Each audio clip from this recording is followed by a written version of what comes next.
First law is also conditional. Yes, and the condition is कि वो inertial frame की definition है.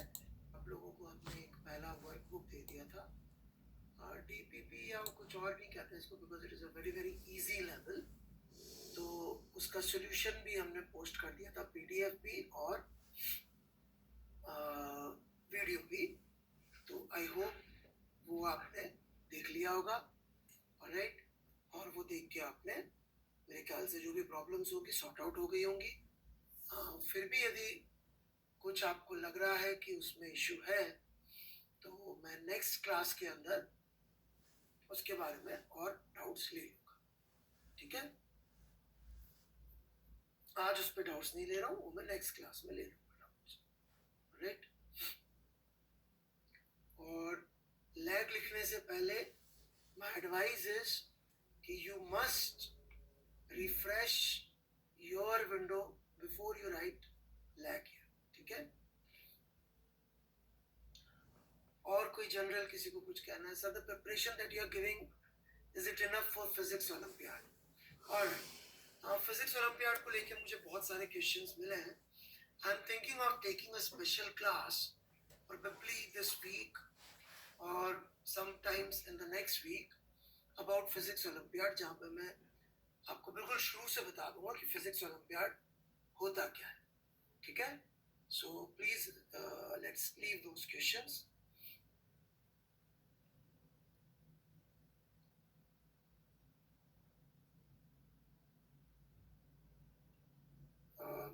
We have not taught gravitational force. मैंने सिर्फ mention किया था. इस बेसिस पे यदि आप उठा के उधर के डाउट्स पूछेंगे तो वो नहीं हो पाएगा. ओके, जब मैं ग्रेविटेशनल फोर्स पढ़ाऊंगा तब कर दूंगा. ओके, एच.सी. वर्मा के डाउट्स 4th चैप्टर के मैं भी नहीं ले रहा हूँ, Adarsh Kumar ji. Alright, let me take this. Alright, sir HC. में लिखा है first law is also conditional. Yes, and the condition is कि वो इनर्शियल फ्रेम की डेफिनेशन है. उसको ऐसे बोल दीजिए, ऐसे बोल दीजिए, कंडीशनल है. दोनों बातें सेम ही है. ओके, दोनों बातें सेम ही है. You choose. चलिए, हम पिछली क्लास से कोई डाउट हो तो अब आप यहाँ पे कमेंट कर सकते हैं. ऑलराइट, नहीं तो फिर हम लोग आगे बढ़ेंगे.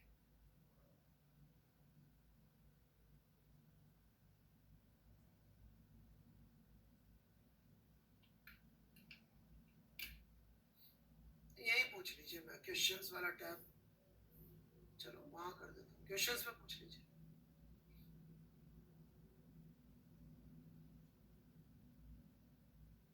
कि यदि पुरानी चीजें रिपीटेटिव पूछेंगे तीसरे चौथे लेक्चर की तो वो काम नहीं हो पाएगा. Okay,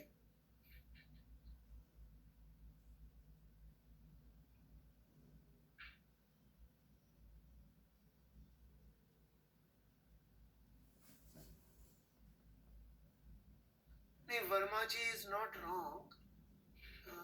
Shashank Yadav ji, right, Verma ji is not wrong. Please listen. Ayaan Yadav, मैंने A4 में कर दिया है पोस्ट. प्लीज देखा करिए यहाँ लिखने से पहले. ओके, वर्मा जी बिल्कुल भी गलत नहीं है. मैंने आपको सोचने से मना किया शशांक यादव कि आपके लिए अच्छा रहेगा. जब न्यूटन ने बोला कि for every action there is equal and opposite reaction, so is Newton wrong? Is Newton wrong when he is saying for every action there is equal and opposite reaction? फिर मैं कौन होता हूं मना करने वाला कि भी मत सोचो ऐसे? मैं क्यों मना कर रहा हूं? एनीवन राइट ऑन चैट, मैं क्यों मना कर रहा हूं?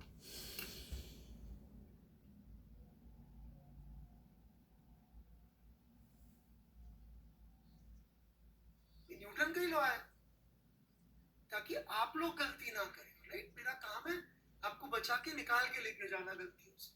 तो इसलिए मैं कह रहा हूं it is called acceleration due to gravity. बिल्कुल सही बात है, लेकिन हम उसको मत सोचिए ना. मैं कह रहा हूं इसलिए, मैं कह रहा हूं इसलिए मत सोचिए. राइट, चलिए. और जो भी बच्चे ऐसे कैरेक्टर्स के ऊपर अपना यूजर नेम लिखेंगे, अपना एक्चुअल नेम नहीं लिखेंगे, मैं फिर उनके नाम नहीं ले पाऊंगा.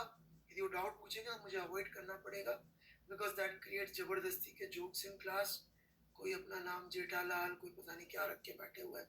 सो आई एम सॉरी, मैं आपके कोई भी डाउट्स वगैरह नहीं ले पाऊंगा, बिकॉज मैं बहुत सीरियसली IIT JEE के लिए सिखाना चाहता हूँ. ऑलराइट, ये आपकी चॉइस है, आप सीरियसली रखना चाहते हैं कि नहीं रखना चाहते हैं, मैं नाम नहीं ले पाऊंगा, इट्स योर चॉइस, आपके पास फ्रीडम है, आजाद देश है, आप अपना जेठालाल रख लीजिए नाम, ऑलराइट, हैरी पॉटर रख लीजिए, ऑलराइट, बिल्बो बैगिंस रख लीजिए, आई एम नॉट बॉदर्ड।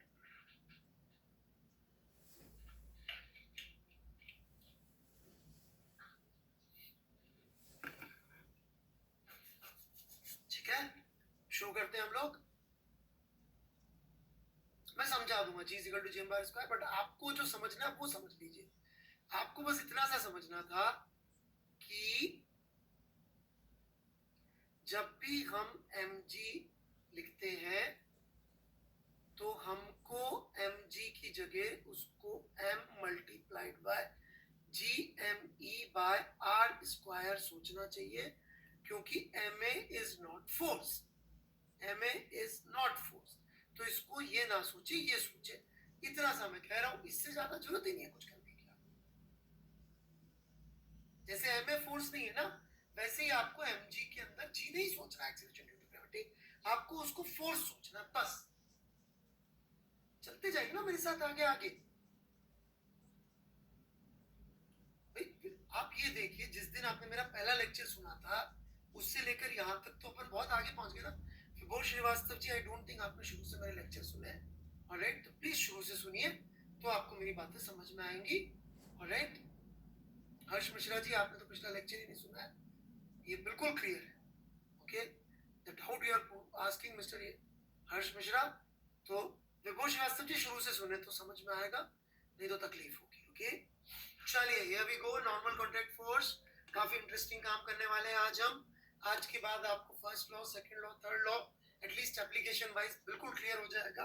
हाँ, एक पार्ट जिसमें अभी टाइम लगेगा वो इनर्शियल फ्रेम समझना, that would take time, sorry about that, alright. जिनको समझ में आ गया बहुत अच्छा, बाकी here we go.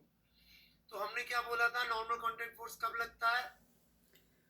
when there is contact between two surfaces, right? Now I'm asking something else, pay attention.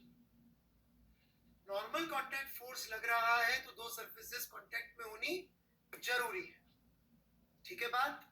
अब मेरा सवाल सुनिएगा, यदि दो सरफेसेस कांटेक्ट में है, यदि दो सरफेसेस कांटेक्ट में है तो क्या नॉर्मल कॉन्टैक्ट फोर्स लगना जरूरी है? Poll. If two surfaces are in contact, will they apply normal contact force? Kunal Deepak ji, आप बार बार स्पैम कर रहे हैं, मैं ब्लॉक कर दूंगा please. If I am not looking at your doubt तो आइदर आप बैठ के पेशेंस से सुन लीजिए, जब वापस क्वेश्चंस का टैब खोलूंगा तब पूछ लीजिएगा, नहीं तो मैं ब्लॉक कर दूंगा। मुझे 21 साल हो गए बेटा पढ़ाते पढ़ाते, प्लीज अंडरस्टैंड, मेरे को मजा आ रहा है, मैं इसलिए पढ़ा रहा हूँ, मेरे को ढीला फर्क नहीं पड़ रहा, आप यहाँ पढ़े, आपको जहां जाके पढ़ना पड़े। आपको पढ़ना है तो माय वे और हाईवे, बिल्कुल क्लियर है मेरे को ये चीज, क्योंकि मुझे ये क्लियर है कि जो बच्चा मेरा रास्ता फॉलो करेगा उसकी बहुत बढ़िया रैंक आ जाएगी, दैट्स इट। मेरे को कॉन्फिडेंस है, आपको नहीं है। यहां पे रहना है तो मेरे रास्ते से, ओबीडियंस, हाँ बिल्कुल, बाय बाय, राइट। यथार्थ गांधी जी, बाय बाय, बड़े आगे।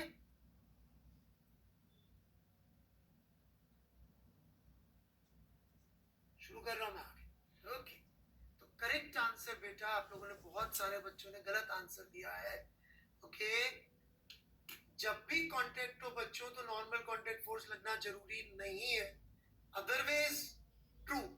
सुनिएगा मेरी बात, if normal is not zero, लिख लीजिएगा, if normal is not zero there must be contact, there must be contact, please लिखिएगा, यहां पे चैट मत करिए, there must be contact, right, ठीक है। यदि नॉर्मल कॉन्टैक्ट फोर्स लग रहा है तो इसका मतलब देयर मस्ट बी कॉन्टैक्ट, ठीक है। लेकिन दो ऑब्जेक्ट्स एक दूसरे के कांटेक्ट में रखे हुए, जैसे कि ये दो हाइलाइटर्स एक दूसरे के कांटेक्ट में मैंने यहाँ रख दिए, ऑलराइट, दोनों एक जैसे शायद दिख ही नहीं रहे होंगे, ऑलराइट, कैमरे के सामने लेके आते हैं, दो हाइलाइटर्स दिख रहे हैं सबको कांटेक्ट में, तो जरूरी नहीं एक दूसरे के ऊपर फोर्स लगाएं, क्योंकि यदि एक दूसरे को पुश, जब तक हम इसको पुश नहीं कर रहे होंगे वो भी दूसरे को पुश नहीं कर रहा होगा, ऑलराइट, कांटेक्ट में तो है, but contact does not mean कि नॉर्मल कांटेक्ट फोर्स लगेगा ही सही, लेकिन नॉर्मल कांटेक्ट फोर्स लग रहा है तो there must B contact.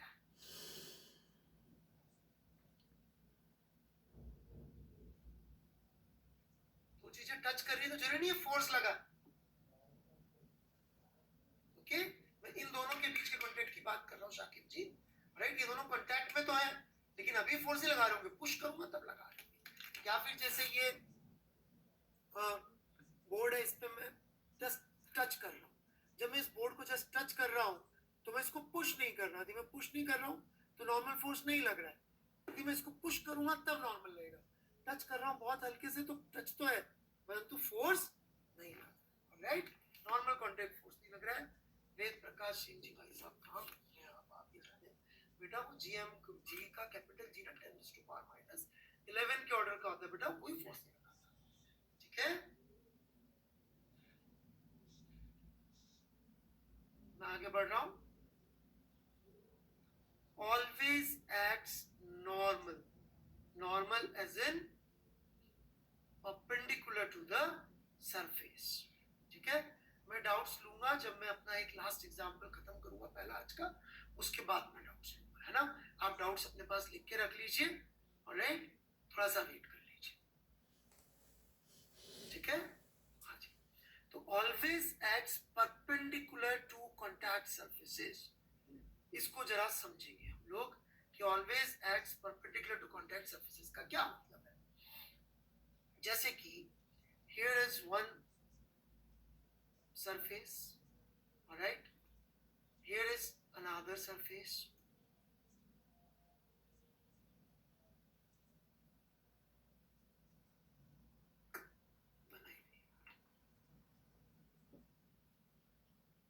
here is another surface, they are in contact with each other, all right, now what is happening is ये एक दूसरे को पुश कर रहे होंगे, कैसे पुश कर रहे होंगे, perpendicular to the surface, all right, जैसे ये इनकी सरफेस है, ये उसका टेंजेंट है, तो ये कैसे पुश कर रहे होंगे, ये पुश कर रहे होंगे उसके परपेंडिकुलर एक दूसरे को, this force would be perpendicular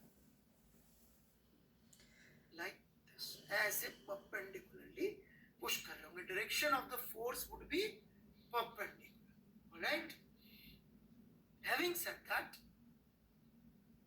यदि सरफेस कभी ऐसी हो जाए कि, ध्यान से देखिएगा, बहुत इंपॉर्टेंट बात कर रहा हूं, ऑलराइट,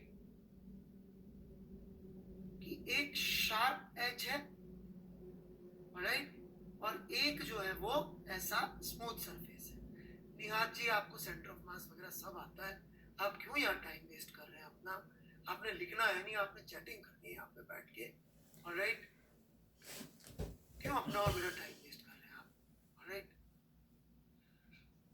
वो सेंटर ऑफ मास भूलेगा बच्चा, हम गारंटी जब मैं मोमेंटम पढ़ाना शुरू करूंगा ना, ये गिरे पड़े मिलेंगे लोग, इनको पता भी नहीं होगा सेंटर ऑफ मास क्या होता है, बट नाम सुन लिया है तो बोलना है, सबको दिखाना है, साहब मुझे नॉलेज दिखाने की बीमारी आज के देश में ना, अपने दुनिया में, it is destroyed generations, it is destroyed rather than listening, alright, now pay attention, ये शार्प सरफेस कांटेक्ट में एक ऐसी सरफेस के, प्लीज अंडरस्टैंड, यहां पर मेरे बच्चों एक ही नॉर्मल, एक ही टेंजेंट डिफाइन हो सकता है, इसका टेंजेंट डिफाइन नहीं हो सकता, alright, you cannot define tangent for this blue surface, can you define tangent for this sharp edge, नहीं कर सकते ना, even if you get something like this बच्चों, तो यहाँ पे भी हम लोग नॉर्मल कॉन्टैक्ट फोर्स बता सकते हैं, कैसे बता सकते हैं, वो normal contact force would be perpendicular to the one tangent. ये बहुत अच्छी तरह से नोट कर लीजिएगा. ऑलराइट, बहुत अच्छी तरह से नोट कर लीजिएगा.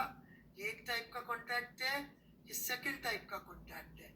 जब एक sharp surface is in contact, please लिखिएगा, sharp surface is in contact with a smooth surface. Smooth का मतलब यहाँ पे कहीं पर भी फ्रिक्शन से नहीं, स्मूथ एज इन जिसमें कोई एजेस नहीं. Right, when edge is in contact with a normal surface, तो क्या होगा? नॉर्मल कॉन्टैक्ट फोर्स जो एक टेंजेंट होगा उसके परपेंडिकुलर लगेगा. राइट, और फर्स्ट वाले केस में दोनों सरफेसेस वर कर्व्ड सरफेसेस या फिर normal surfaces with no edge. Two surfaces with no edge, with no edge. ठीक है, both with no edge, one with edge, other, इसीलिए चैट नहीं करना चाहिए, विद नो एज.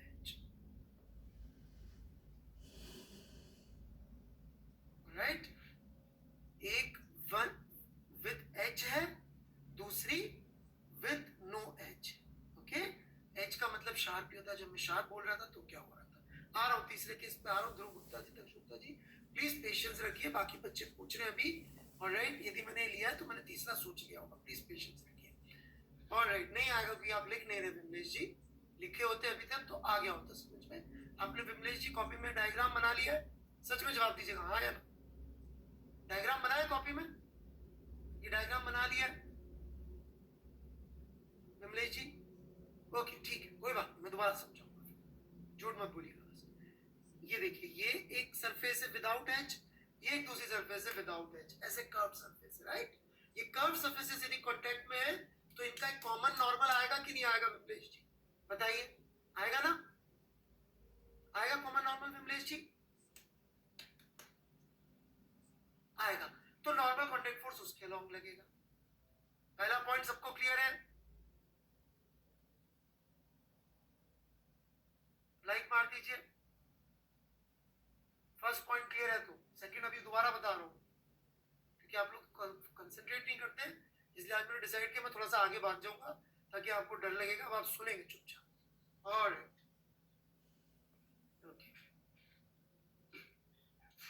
किसको लगेगा, कैसे लगेगा, सब बता रहा हूं. डायरेक्शन की बात कर रहे हैं कि परपेंडिकुलर होगा.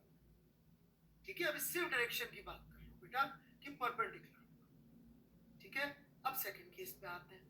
Now we have a situation like this, जो कि सवालों में आएगी. ओके, जो सवालों में आएंगे मेरे बच्चों, ये जैसे कि पेन की निब है. It's a sharp place.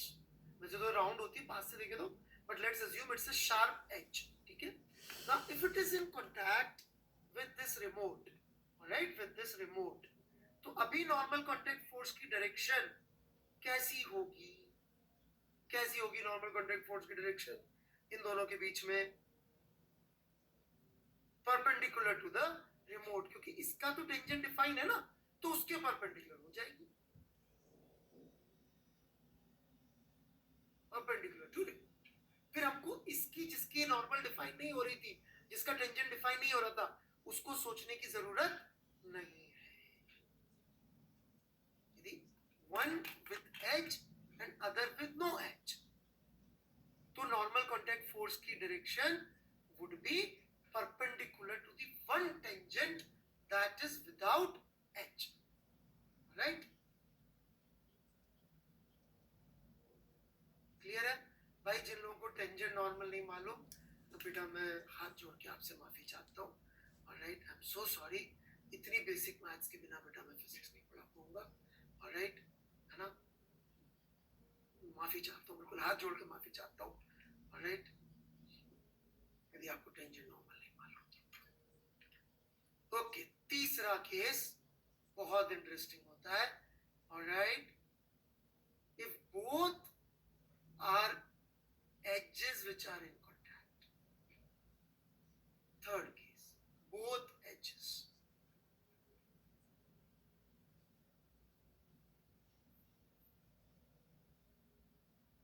Normal की डायरेक्शन डोंट नो,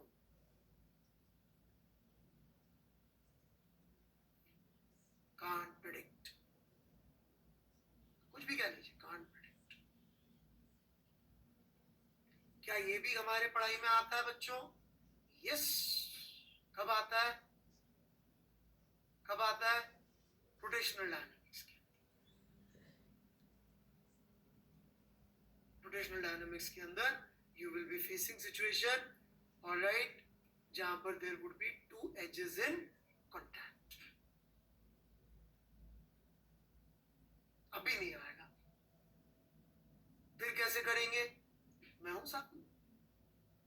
मैं नोट्स ऐसे बनवा रहा हूं बच्चों कि आपने एक बार नॉर्मल कॉन्टैक्ट फोर्स पढ़ा आज से 2 साल बाद, तो you are able to connect it to rigid body.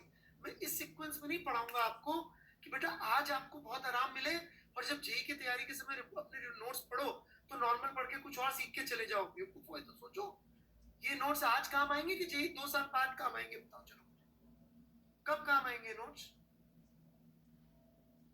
तो 2 साल बाद नोट्स में सब कुछ होना चाहिए कि जैसे मैं नॉर्मल पढ़ूं तो मेरे को पूरा रिजिड बॉडी तक नॉर्मल कनेक्ट हो जाए।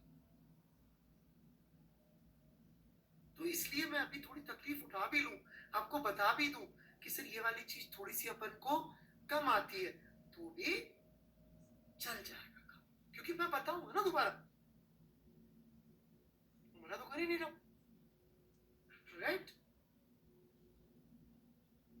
ठीक है, नहीं मैं डाउट्स नहीं ले रहा हूं अभी, मैं डाउट्स मेरे टाइम पे लूंगा।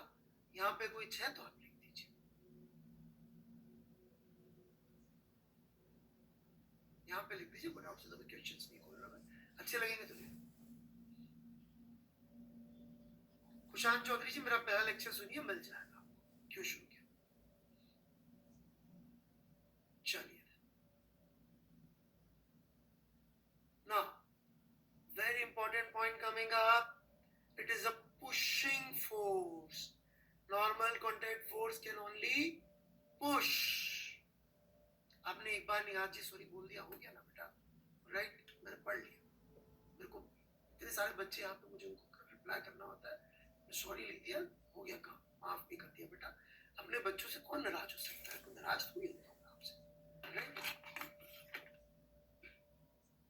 आपके पेरेंट्स आपसे कभी नाराज नहीं हो सकते, ऐसे टीचर्स भी नहीं हो सकते। वी आर नॉट अलाउड कि हम आपसे नाराज हो जाए, राइट? बढ़ो मैं आगे, चलिए थर्ड केस में we can not predict, that's it, फिलहाल यही answer, we can not predict direction of normal. अब आप वी कैन नॉट प्रेडिक्ट के साथ नहीं जी सकते, तो मैं जेई के लिए चाहिए ना, क्या करूं, राइट? चलिए, पुशिंग फोर्स का क्या मतलब है ये थोड़ा ध्यान से समझिएगा, राइट? कि आप नॉर्मल को जब लगा रहे, जैसे मैं इस रिमोट पे नॉर्मल जब लगाता हूं तो मेरा हाथ हमेशा अपने से बाहर की तरफ इसको लगाएगा, राइट? जैसे कि यहाँ आप देख सकते हैं, ये एक ब्लॉक एक सरफेस पे रखा हुआ है, तो ये सरफेस नॉर्मल कॉन्टैक्ट फोर्स अपने से बाहर की तरफ इसको लगा सकती है, हम नॉर्मल को यूज करके पुल नहीं कर सकते। और ये ब्लॉक इस सरफेस पे नॉर्मल ऐसे लगा रहा होगा। बिस्मिल सारंगी जी, आप लिखने चैटिंग में इतने इंटरेस्टेड है कि आप सुनते तक नहीं है मैं क्या लिखता हूँ, क्या बोलता हूँ। आप लिखते नहीं है, आपसे चैट करते रहते हैं, और ये मैं तीसरी चौथी बार देख रहा हूँ, राइट? आप लिखते तो आ जाता समझ। हमेशा पुश करता है, पुश, खुद से दूर। तो मैंने बोला ब्लॉक पे नॉर्मल किधर लग रहा होगा, ब्लॉक पे नॉर्मल किधर लग रहा होगा, ब्लॉक पे नॉर्मल लग रहा होगा अवे। ये देखिए, ये सरफेस, जो सरफेस ये दिख रही है, ये सरफेस ब्लॉक पे नॉर्मल किधर लगा रही है बच्चे? अपने से दूर। ये सरफेस, ये इस ब्लॉक पे नॉर्मल किधर लगा रही है? खुद से दूर। तो इट ऑलवेज पुशेस। इसको सोच के कई लोग ऐसा सोच सकते हैं कि सर हम तो चीजों को पुल भी कर लेते हैं हाथ से। देखिए सर, मैंने आपने रिमोट को पुल किया। अबे ध्यान से देखो, ध्यान से देखो, मैंने पुल करने से पहले क्या किया? पुल करने से पहले क्या किया मैंने? फिंगर्स को ऐसे कर्व किया ना, तो ये फिंगर्स के लिए तो अभी भी अपने से तो दूरी पुश कर रही है ना। तो नॉर्मल हमेशा एक बॉडी दूसरी बॉडी पे अपने से दूर लगाती है। ऑलराइट,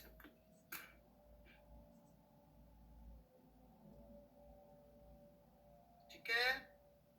कोई डाउट्स पूछने हैं तो आप पूछ सकते हैं। ये तीनों पॉइंट्स लिख लीजिएगा। चौथा पॉइंट के बारे में डाउट कोई पूछेगा तो मैं उसको ब्लॉक कर दूंगा। चौथा पॉइंट इन्होंने नहीं पढ़ा। ओके, डाउट्स आर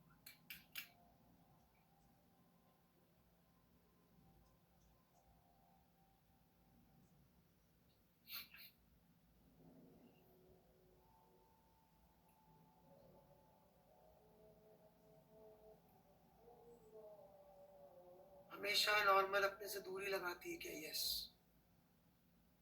हमेशा की बात करते हैं फिजिक्स में हम लोग। राइट सर, जब दुनिया भर की फोर्स एक इंसान पे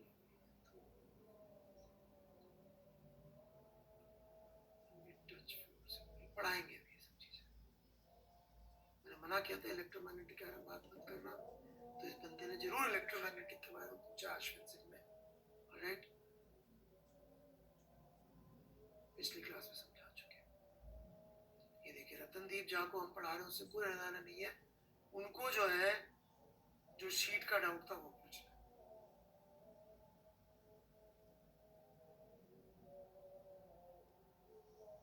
ओके, कर्व के फिंगर्स वाला समझ में नहीं आया। 2-3 बच्चों ने पूछा, कोई इश्यू नहीं है। देखिएगा, पुश करते हैं। अभी तक अपने ऐसे ही बोला पुश करते पुश करते।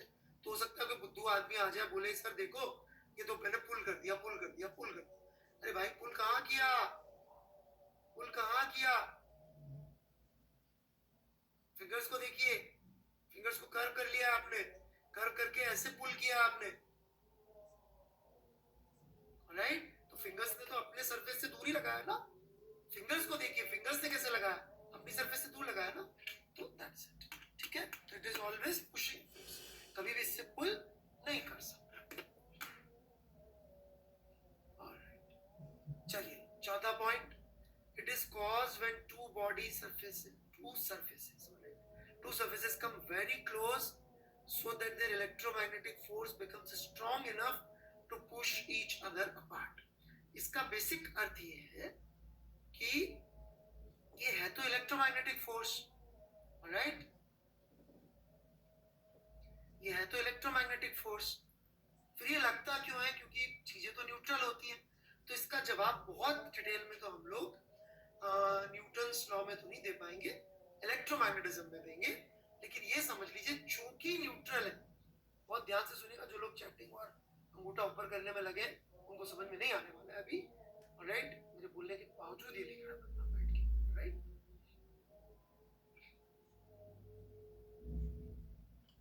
गलत भाषा के लिए Hrithik Rao ji, indecent adult content के लिए मैंने आपको, अब्यूसिव मैसेज के लिए आपको मैं ब्लॉक कर। खैर, पे अटेंशन। तो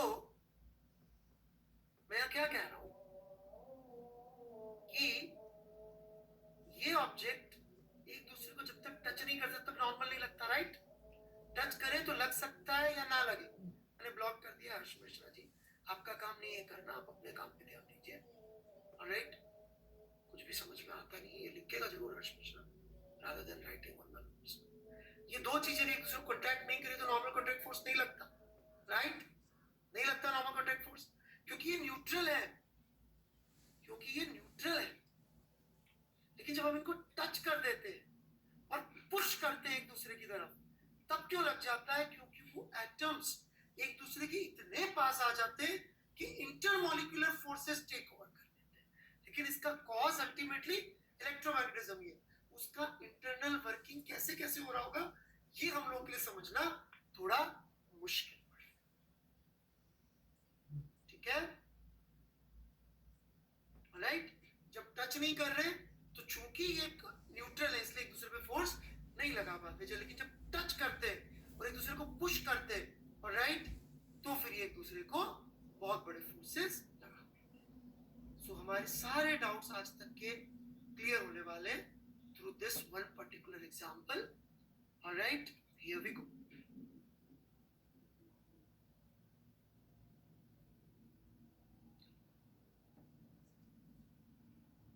इसके बाद आपके सारे डाउट्स क्लियर हो जाएंगे। ओके,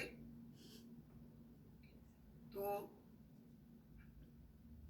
जिन लोगों को सुनना है सुन लीजिए, बाकी जिनको चैटिंग में लिखना लिखते रहिए।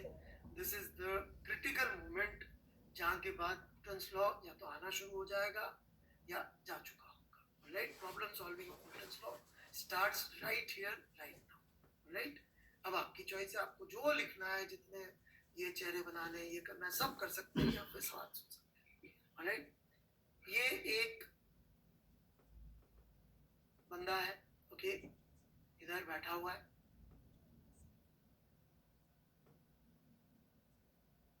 आप स्पैम कर रहे हैं अयन बजाज, राइट, मना करने के बावजूद you are continuously just writing one and one thing. If I'm not responding, then I'm not going to respond. Okay, writing again and again won't help you. आपको पढ़ना है तो प्लीज, मैं कह रहा हूँ इतनी पॉइंट्स पढ़ा रहा हूँ, still these people are writing. Okay, हाँ डोंकी बना लो भाई, ये डोंकी है। Okay, this is a donkey. Okay,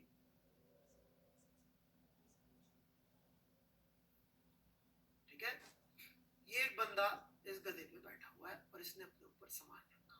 okay, हमने इस बंदे को बोला कि भाई तू ये वजन क्यों ढो रहा है, तू इस वजन को इस डोंकी पे क्यों नहीं रख देता। तो ये बंदा बोलता है कि मेरा गधा इतना सामान नहीं उठा पाएगा, तो थोड़ा वजन मैं उठा रहा हूं, थोड़ा वजन गधा। So we have to prove that, please write down the question, write down the question everyone. Prove that there are two donkeys in this figure. Prove that there are two donkeys in this figure. Actually मेरे typist ने एक figure और बनाया था, alright, लेकिन खैर छोड़िए।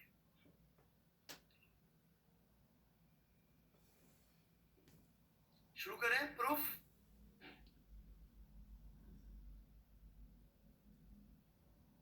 लिख लिया सबने question? Proof there are two donkeys in this figure. Alright, one is figurative, one is literal. Okay, here we go. Now to do this, what we will be using is something known as free body diagram. ठीक है, क्या बना रहे होंगे हम लोग? Free body diagram. Right, ये उदय सिंह जी से रहा नहीं जाता है। You are very close to being block, mister Uday Singh. I have been watching you, alright, है ना? हाँ, you are on a thin ice. वो एक बच्चा आया, मेरे को कितने ही हेड वेट भेज लीजिए, मुझे कोई ढीला फर्क नहीं पड़ रहा, मैं पढ़ाने आया हूँ, मैं पढ़ाऊंगा, मुझे जो डिस्टर्ब करेगा हो जाए। राइट, ठीक है, free body diagram. Now what is free body diagram? Alright, free body diagram में हमको क्या करना होता है, प्लीज लिखिएगा। बॉडी पर लग रहे फोर्स बनाने होते हैं। बॉडी जो फोर्स लगा रही है वो नहीं बनाने होते हैं। राइट, और डायग्राम आप सिंपली ये बना लो बच्चों, ए बी सी और ये एक सरफेस डी। डोंकी बनाने की चित्रकारी मत करिए। Okay, you can just make something like this, डब्बे बना लीजिए, that's good enough for us. Alright, तो जो मैंने फ्री बॉडी डायग्राम के बारे में बोला, सबने लिख लिया कि नहीं लिखा?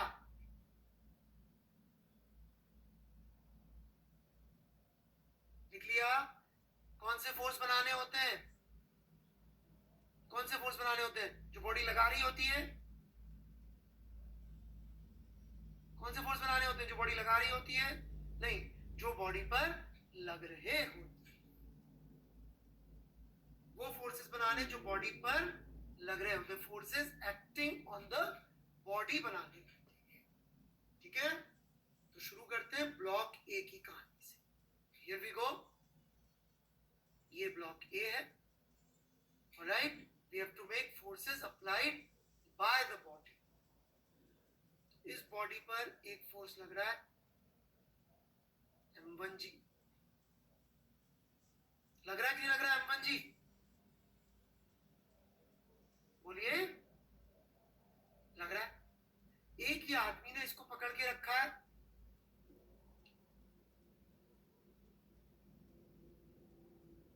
एक फोर्स लग रहा है नॉर्मल, इसको मैं नॉर्मल 1 कह देता हूं क्योंकि और भी आगे आएंगे।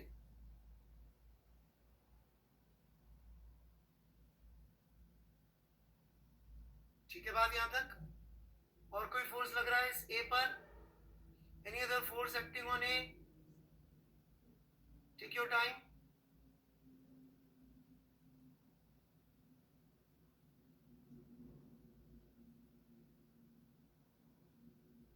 ये कोई भाई लिख रहा है ग्रेविटेशनल, इसने लेक्चर अटेंड नहीं किया पुराना। एटमॉस्फेरिक प्रेशर सब तरफ से बराबर लगता है, कोई मतलब नहीं। Okay, so these are the only two forces acting on the body. बेटा बाकी बॉडीज के बीच का हम लोग इसलिए नहीं लेते हैं अर्थ के अलावा का, क्योंकि जी का वैल्यू होता है 10⁻⁻11 के ऑर्डर का।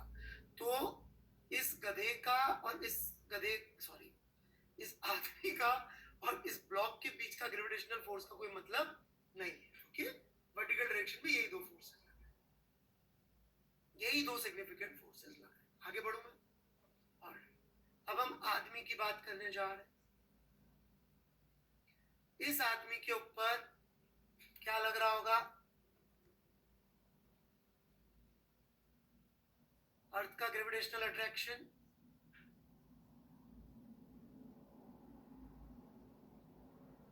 ऑलराइट, गधे के द्वारा लग रहा है नॉर्मल कॉन्टैक्ट फोर्स।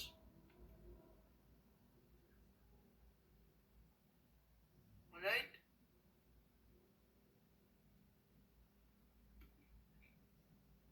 ये दो फोर्सेस, और भी कोई लग रहा होगा? Any other force that I have missed? Pay attention. Very good. एक फोर्स और लग रहा होगा। ओके, अब अपन थोड़ी सी यहाँ पे चीजें समझना शुरू करेंगे। एक फोर्स और लग रहा होगा, that is N1 डैश कह रहा हूँ इसको।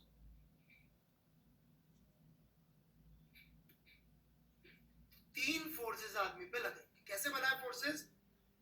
ध्यान से देखिएगा। आयन यादव जी ध्यान से देखिएगा, तो फिर आप डाउट पूछ लोगे। Okay, pay attention. Right, Virendra Yadav sir, do you know N K Gupta sir? Okay, इस बच्चे को कोई ढीला मतलब नहीं पढ़ाई से। ऑलराइट, स्पैमिंग कर रहा फालतू की। मैं पढ़ा रहा हूँ इतनी इंपॉर्टेंट चीज। Okay, here we go. देखिएगा कैसे बनाते हैं एफबीडी, समझिएगा मेरी बात को। ये ब्लॉक अर्थ पे है। ऑलराइट, ये ब्लॉक अर्थ पे है, तो इस ब्लॉक को अर्थ का अट्रैक्शन का फोर्स लग रहा होगा mg, तो वो एक फोर्स हो गया। ये इस बंदे के कांटेक्ट में था, तो उस कांटेक्ट की जगह अपन ने लगा दिया एक नॉर्मल कांटेक्ट फोर्स, क्योंकि कांटेक्ट में था। तो कांटेक्ट वुड मीन कि that is replaced by a force, that is N1। ठीक है यहां तक? अब जैसे कादिर खान जी, उनको फोर्स नहीं बनाने, उनको क्या करना है, पहले न्यूटन का सेकंड लॉ लगाना है। उनको m1g की वैल्यू चाहिए, उनको पढ़ना वढ़ना है नहीं, उनको सब आता है पहले से। He is so clear about everything. वो तो मुझे सिखा रहा है, सर आप कहाँ टाइम वेस्ट कर रहे हैं, mg के बराबर है, मेरे को तो आता है। ठीक है बेटा, पढ़ी क्यों रहे हो, आपको यदि वैल्यूज आती है तो।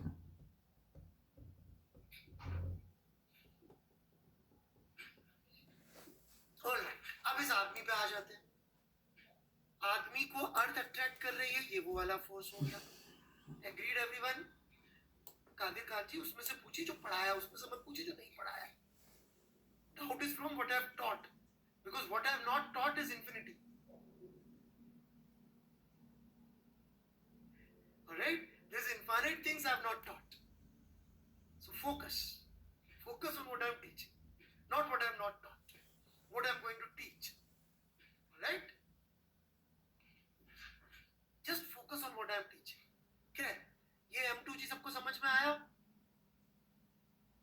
Alright, अब आदमी गधे पे बैठा है, तो गधा इसको पुश कर रहा होगा ऊपर, तो पुशिंग फोर्स नॉर्मल N2, और ब्लॉक के कांटेक्ट में ब्लॉक इसको नीचे पुश कर रहा होगा, तो वो pushing force N1 dash. 3 forces इसमें लग रहे हैं। हर कॉन्टैक्ट को बेसिकली क्या करना है, ओके, हमको हर फोर्स को रिप्लेस कर देना है विद, सॉरी, हर कॉन्टैक्ट को रिप्लेस कर देना है विद अ फोर्स। अब जैसे कई लोग बोलने से हो सकता है फोर्स जीरो। अरे तो भाई x जब लिखते हैं अलजेब्रा में तो क्या x को जीरो होना अलाउड नहीं होता? जीरो में क्या स्पेशलिटी है? नंबर बाहर का नंबर है क्या? नंबर लाइन पे नहीं है। जीरो होगा तो अपने आप आ जाएगा जीरो। न्यूटन सोच लेगा ना। किस पे विश्वास करना है, न्यूटन पे कि खुद पे? पहले डिसाइड करना है। न्यूटन के लिए लगाने कि खुद के दिमाग लगाने? खुद का लगाओ, बहुत बढ़िया। हर्ष मिश्रा जी आपका तो हो गया काम। Alright, right. नहीं ऋचा तिवारी जी, खुद का नहीं लगाइए, न्यूटन का लगाइए। मैं भी आज तक अपना नहीं लगाता, न्यूटन का लगाता हूं। ऑलराइट, न्यूटन का दिमाग लगाना है ऋचा तिवारी जी। हाँ, अपना नहीं लगाना है, सिर्फ न्यूटन। ऑलराइट, तो अपन को उसके लिए सबसे पहले क्या चाहिए? फोर्सेस चाहिए। फोर्स बनाने आए सबको?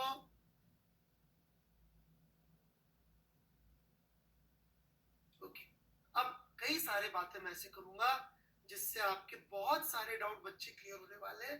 आप आराम से जवाब दीजिएगा, खूब चैटिंग करने का मौका मिलेगा आप सबको।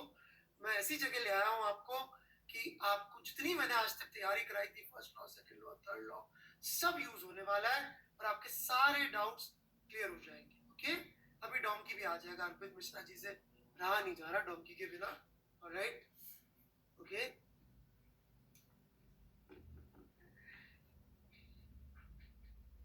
है मिश्रा जी, गधे ज्यादा पसंद है आपको? मेरी तो मजबूरी है।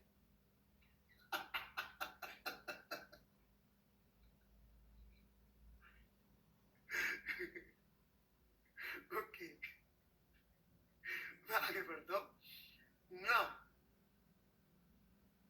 ध्यान से सुनिएगा। ओके, इस mg का थर्ड लो पेयर, इस m1g का थर्ड लो पेयर कहां है? इस m1g का थर्ड लो पेयर कहां है?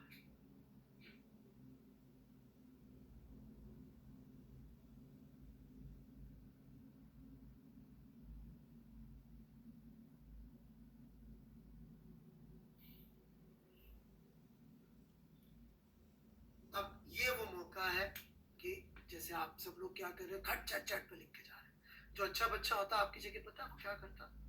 कोई जानना चाहिए?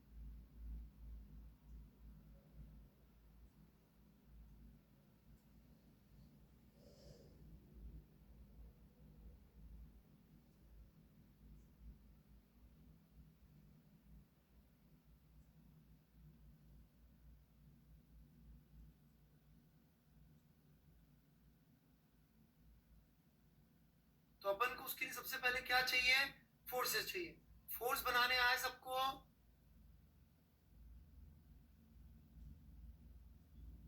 ओके, अब कई सारे बातें मैं ऐसे करूंगा जिससे आपके बहुत सारे डाउट बच्चे क्लियर होने वाले हैं। आप आराम से जवाब दीजिएगा, खूब चैटिंग करने का मौका मिलेगा आप सबको। मैं ऐसी जगह ले आया हूं आपको कि आपको जितनी मैंने आज तक तैयारी कराई थी, first law, second law, third law, सब यूज होने वाला है और आपके सारे डाउट्स क्लियर हो जाएंगे। ओके, अभी डोंकी भी आ जाएगा। अर्पित मिश्रा जी से रहा नहीं जा रहा डोंकी के बिना। Alright, okay.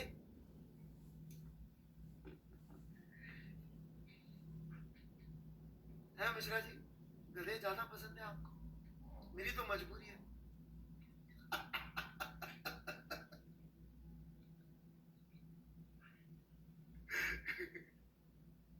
ओके, मैं आगे बढ़ता हूं ना,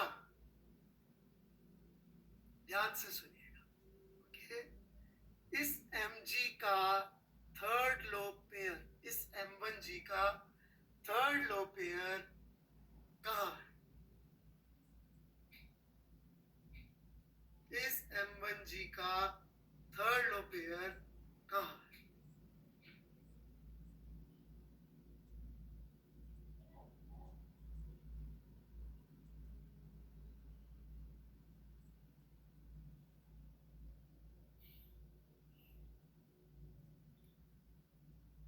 ये वो मौका है कि जैसे आप सब लोग क्या कर रहे हैं, खट चट चट पे लिख के जा रहे हैं। जो अच्छा बच्चा होता आपकी जगह पता है क्या करता? कोई जानना चाहेगा अच्छा बच्चा क्या करता इस समय?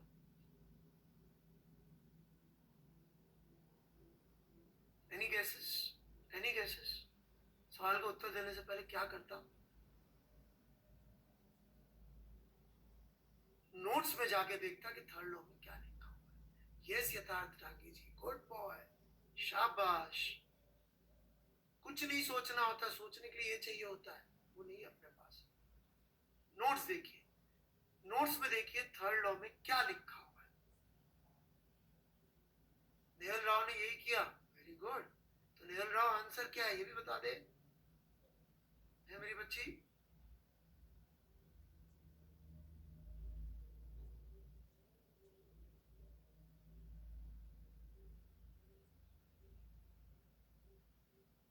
देखिए भाई, नेहल राव के आंसर का वेट करते हैं अपन। उसने बोला मैंने नोट्स पढ़े थे। नेहल जी वेट कर रहे हैं, जल्दी लिखिए।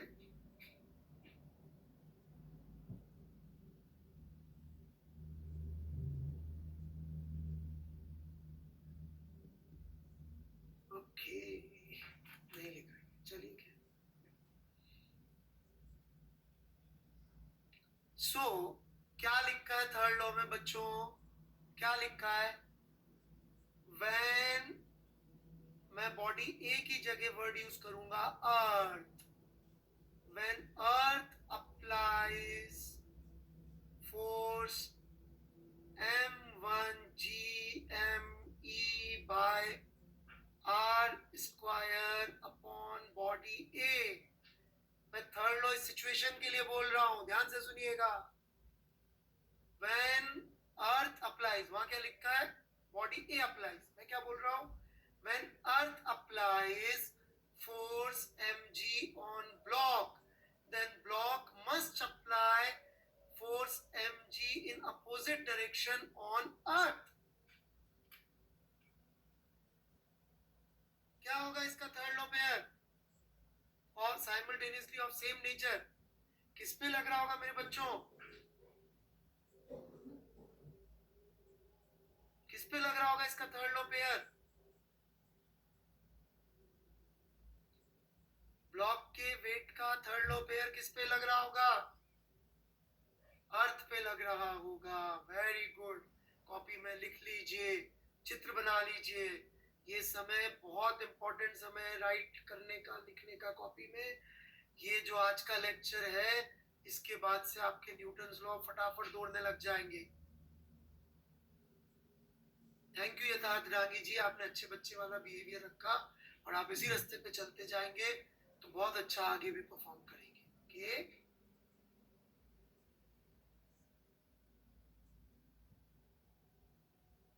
Kartik IT Bombay, please right third law. First of all please read third law, replace body A with earth and body B with block and read it again. Read it out loud, वो पढ़ के देखो। When earth applies force mg on block, पढ़े इसको, पढ़े, बार बार पढ़े।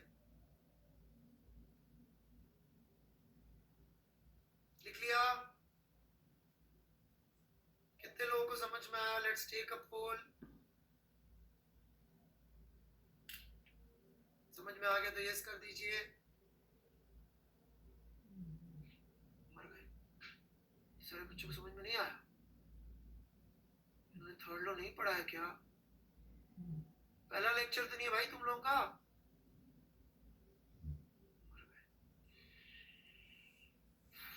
चलिए जी, दोबारा कोशिश करते हैं। ठीक है, दोबारा देखिए। जिनको नहीं समझ में आया थर्ड लॉ क्या है, सबसे पहले आप ये सीख देखिए, व्हाट इज थर्ड लॉ। आप जो रट्टे मार के आए n = mg, वो नहीं चाहिए मुझे, बसुक जैन को समझना ही नहीं। उसने तो भगवान का नियम समझ लिया, n1 = m1g, उसको सीखना ही नहीं है नया, क्या कर सकते हैं? वो तो भगवान का नियम लेके आया, उसको न्यूटन के नियम ही नहीं चाहिए। वो भाई तो लिख रहा है n1 = m1g होता है, आप कुछ भी कह लो सर, मेरे तो करें सर सवाल सब। चलिए क्या कर सकते हैं। मैं फिर से बोल रहा हूं, when body A when earth applies force mg on block, जिनको समझ में नहीं आया आगे का कंप्लीट करिएगा। when earth applies force mg on block, please complete इसके आगे लिख के कंप्लीट करिए जिनको समझ नहीं आया यहाँ पे। राइट, ग्रेविटेशनल फोर्स के लिए कांटेक्ट नहीं चाहिए होता है। सार्थक गोटवाल जी, आप अपनी नई नई फिजिक्स बनाते रहते हैं, मैं नॉर्मल कांटेक्ट फोर्स पढ़ा के एमजी की बात कर रहा हूं। जिनको समझ में नहीं आया वो लिखिए, कंप्लीट करिए sentence. The body applies equal force mg on earth in opposite direction.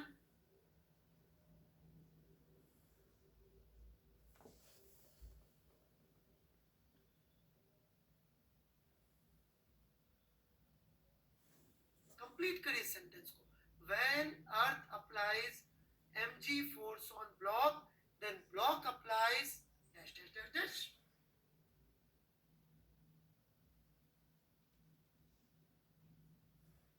ये तो बनाया बच्चे मैंने।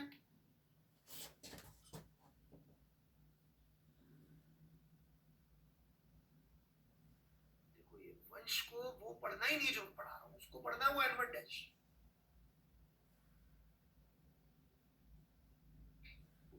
ओके, एक बार फिर से बोल, कितने लोगों को समझ में आया? अज्यूमिंग न्यूटन थर्ड लॉ मेरे से पढ़ा है आपने, अब भी नो है 12%।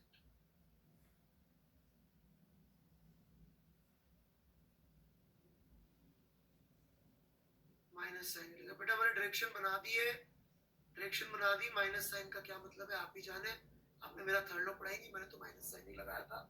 ऑलराइट, आपने लॉ नहीं पढ़ा जो भी इस तरह की चीजें। यदि आपने पहला लेक्चर अटेंड नहीं किया है तो बहुत मुश्किल होगी समझाने में। ओके, मैं आगे बढ़ूंगा। Now what is third law pair of n1? इस n1 का थर्ड लॉ पेयर क्या है? क्या करेंगे अच्छे बच्चे इस समय? क्या करना चाहिए था अच्छे बच्चों को इस समय? बिल्कुल, और वहां पे रिप्लेस करेंगे अपन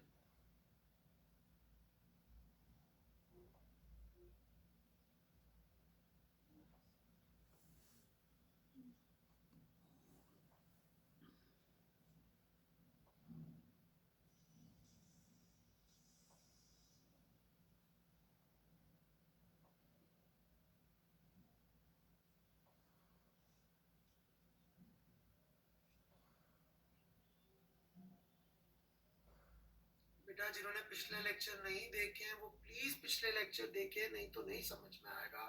खुशी कुमारी जी और बाकी बच्चे जो कुछ भी लिखते रहे। ऑलराइट, शिवम सिंह के हिसाब से एक फोर्स के दो दो पेयर होते हैं। ये भाई पेयर मतलब बाय डेफिनेशन दो हो सकते, तो एक का पेयर दूसरा। शिवम सिंह की जरा थर्ड लॉ पढ़ के देखिए क्या लिखा है थर्ड लॉ में। मैंने एक बार पढ़िए थर्ड लॉ, यहाँ टाइप करिए जो मैंने थर्ड लॉ लिखा था, तो मैं आपके आंसर का जवाब जरूर दे दूंगा। प्लीज राइट डाउन जो थर्ड लॉ कॉपी में आपने लिखा, मेरा लिखवाया। Khushi Kumari ji please write down third law जो मैंने यहाँ लिखवाया था, कमेंट्स में लिख के दिखाइए क्या लिखा। शुरू करूं मैं? कैसे बोलेंगे? When man applies force N1 on block, यही बोलेंगे। When man applies force N1 on block, then block must apply force N1 on man in opposite direction.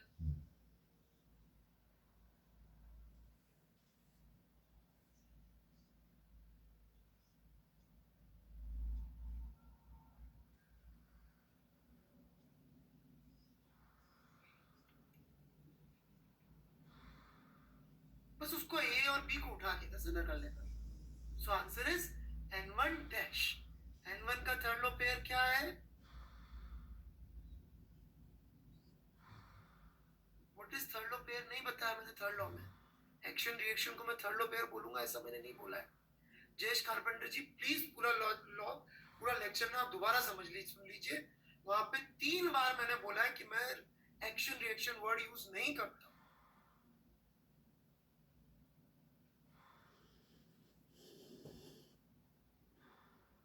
आप चैटिंग की जगह पढ़ने पे ध्यान देंगे तो आएगा ना समझ।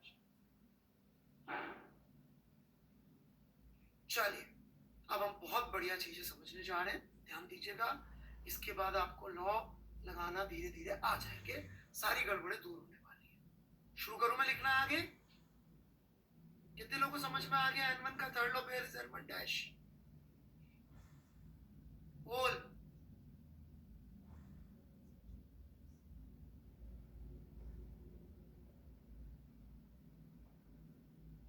और कोई दूसरा साथ में नहीं हो सकता।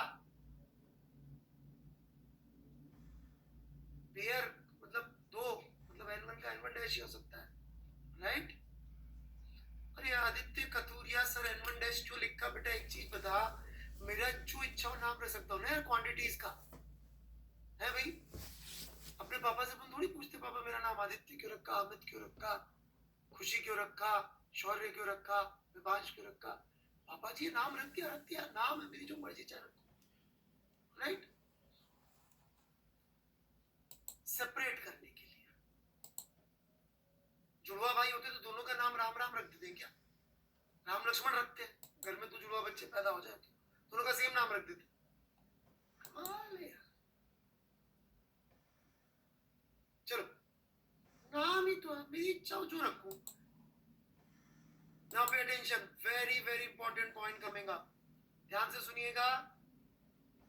Stop writing on the chat. Start writing on the copy. सवाल पूछता जाऊंगा मैं। N1 minus M1G is equal to 0. Which law of physics do you think I am writing here?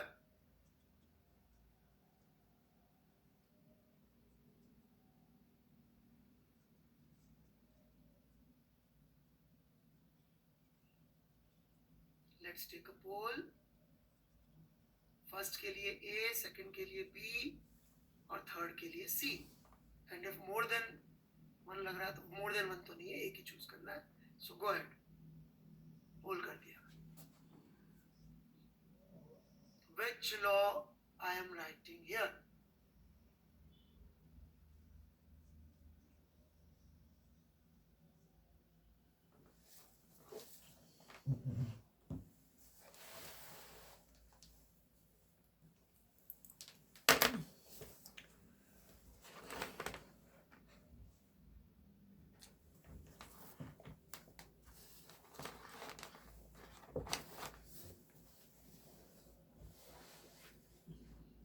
Okay, so second law कैसे लग रहा है? Let me try to explain. Alright? Let me try to explain बच्चों।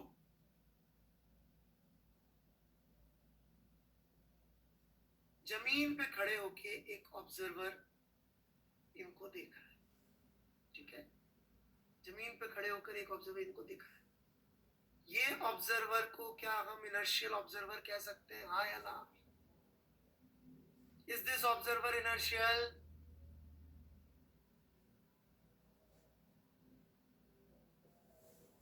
जगह नहीं है इसलिए छोटा ऑब्जर्वर बना है, फालतू की बकवास, right? Yes, he is an inertial observer, कर सकते हैं। So he is allowed to write acceleration as he sees. He is allowed to write acceleration as he sees. कितना एक्सेलरेशन दिख रहा है उस बंदे को इस ब्लॉक का? 0। ये हमने क्या लिखा है यहाँ पर, मैं समझा रहा हूं। हमने यहाँ पे क्या लिखा है? हमने यहाँ पे लिखा है Newton second law which says net force, okay, net force is equal to ma, where a must be written from inertial observer. inertial observer को जो दिखेगा वो एक्सेलरेशन हमें यहाँ पे पुट कर देना। पुट कर दिया जी। कितना पुट करेंगे? 0। ठीक है, अब नेट फोर्स की बात हो रही है तो अपन आर्बिट्ररीली एक दिशा को प्लस मान लिए। ओके, अपन ने आर्बिट्ररीली इस दिशा को प्लस मान लिया। तो इस दिशा के फोर्स को अपन ने यदि N1 कहा तो इससे अपोजिट डायरेक्शन के फोर्स को अपन ने क्या लिख दिया? Minus M1 g. तो ये हो गया बच्चों इस पर net force is equal to mass into acceleration.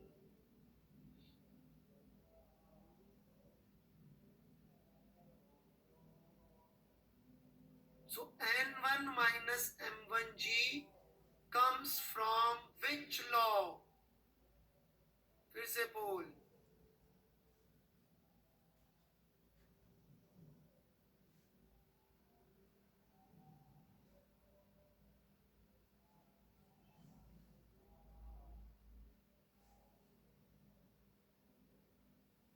Kushant Chaudhary जी, आपने 2-3 बार और ये चीजें लिखी ना, मैं मतलब seriously I am least bothered कि आप अगले लेक्चर में आए चाहे ना आए, मुझे ही बता।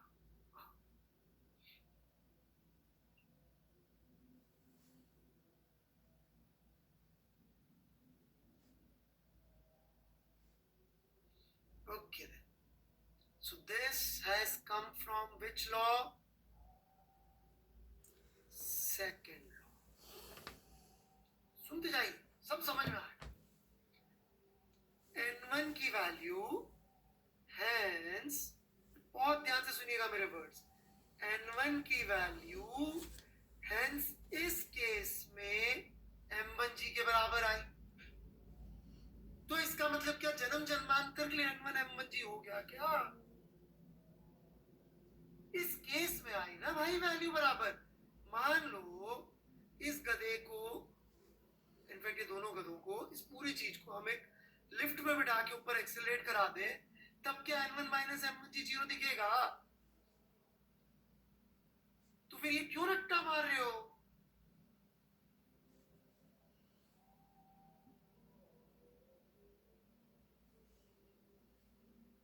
इस केस में आ गई N1 की वैल्यू M1G के बराबर।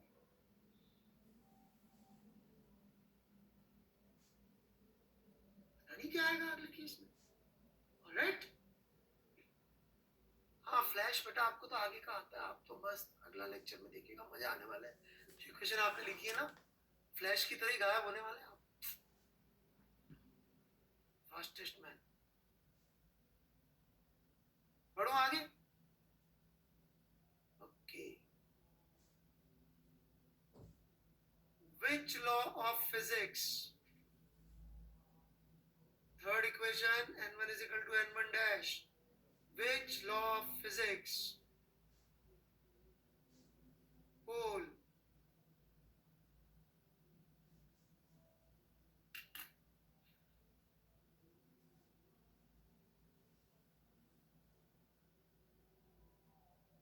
बेटा मैंने डायरेक्शन बना दीजिए मिलेश दुबे जी, मैं दूसरी बार आंसर दे रहा हूँ आपका। ऑलराइट, मैं दूसरी बार आंसर दे रहा हूँ, डायरेक्शन बना दिए, माइनस लिखने से कुछ नहीं होता। ऑलराइट, ये माइनस को लेकर आप बहुत कंफ्यूज्ड है, किसी ने आपके साथ बहुत गड़बड़ की है। फिजिक्स के नाम पे भगवान जाने प्लस माइनस क्या सिखा दिया आपको। Alright, so it is third law. अभी थोड़ी देर पहले मैंने कहा था बच्चों कि N1 का थर्ड लॉ पेयर क्या है। 95% बच्चों ने जवाब दिया था N1 डैश।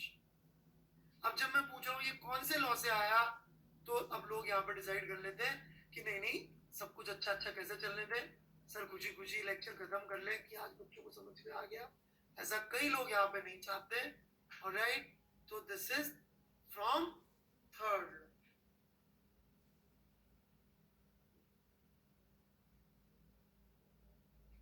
अब हम देखिएगा एक बहुत इंपॉर्टेंट बात बोलने जा रहा हूं। ओके,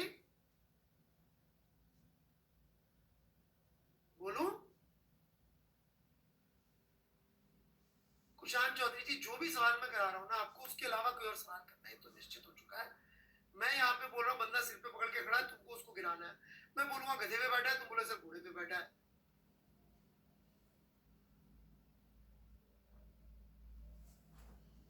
खुद ही सवाल बनाओ। मैं एक चीज बताऊं, पिछला लेक्चर दोबारा सुन लीजिए कारपेंटर जी। ऑलराइट जयेश जी, आ जाएगा। बढ़ू मैं आगे।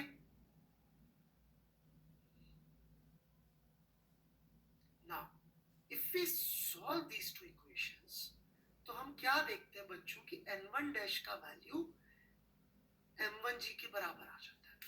बहुत ध्यान से सुनिएगा मेरी बात। ऑलराइट, कोई भी चीज को जब ये बंदा ऐसे सिर पकड़ के खड़ा है, हम ऐसे पकड़ के खड़े होते हैं, तो हम अक्सर कह देते हैं इसका वेट हम पे लग रहा है। बोल देते हैं कि इस रिमोट का वेट मेरे हाथ पे लग रहा है। बोल देते हैं कभी कभी कि नहीं बोल देते ऐसे? सही है ऐसा बोलना कि गलत है ऐसा बोलना? बोल, सही है ऐसा बोलना या गलत है ऐसा बोलना? Is it true to say कि इस रिमोट का वेट मेरे हाथ में लग रहा है?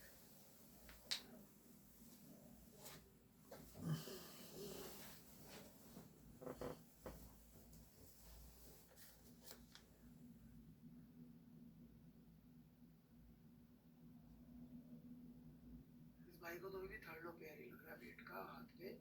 हो गया भाई तेरा काम। ओके चलिए, काफी बच्चों को पकड़ में नहीं आई बात। Correct answer is it is wrong to say कि इस रिमोट का वेट मेरे हाथ में लग रहा है। क्यों? इसके ऊपर, जैसे कि इस बंदे के ऊपर देखिए, इस बंदे के ऊपर थोड़ा कचरा हो गया, मैं दूसरा स्लाइड ले लेता हूं। ऑलराइट, इस बंदे के ऊपर जो ये फोर्स लग रहा था n1 डैश, ये वेट लग रहा था या नॉर्मल कांटेक्ट फोर्स लग रहा था? चलिए ये बताइए। ठीक है, ये ब्लॉक था अपना, इस पे ये m1g लग रहा था, ये n1 लग रहा था। इस बंदे के ऊपर नॉर्मल लगा था या ये वेट लगा था m1g?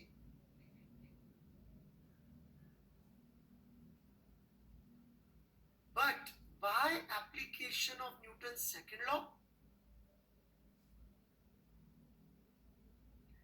and Newton's third law, n1 dash का वैल्यू इस केस में इसके वेट के बराबर आ रहा है। मैथमेटिकल बराबर आना is not same as physically same force होना।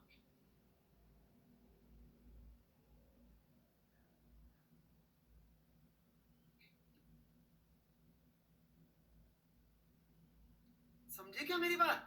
मैथमेटिकली जरूर बराबर आया n1 m1g के, उसका मैग्नीट्यूड बराबर आया, पर क्या वेट लग रहा है क्या उसके ऊपर? आदमी पे क्या लग रहा है फोर्स? नॉर्मल कांटेक्ट फोर्स लग रहा है, जिसकी value by first law, sorry second law, third law का यूज किया, फर्स्ट लॉ का भी यूज किया, फर्स्ट लॉ का भी यूज किया हमने, क्योंकि हमने बोला इनर्शियल फ्रेम है, को एक्स्ट्रा फोर्स एक्सट्रैक्शन, वो सारी बातें करके फिर हम इस कंक्लूजन पे पहुंचे। तो जो फोर्स लगा वो वेट के बराबर लगा, पर वेट नहीं लगा।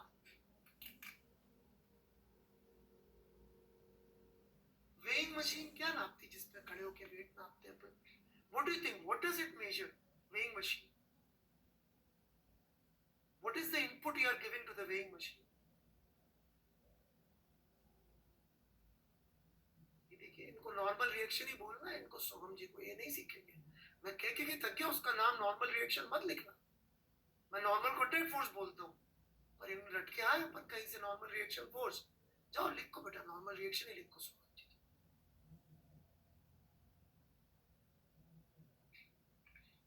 बेटा वेइंग मशीन मास नहीं नापती, मास दिखाती है, वो बेवकूफ बनाते हैं आपको। उसके ऊपर जब 600 न्यूटन का फोर्स लगता है तो वो क्या करती है, 60 किलो दिखा देती है, वो अपन ने उसको रिग किया हुआ है। तो क्या नापती है weighing machine? Normal contact force.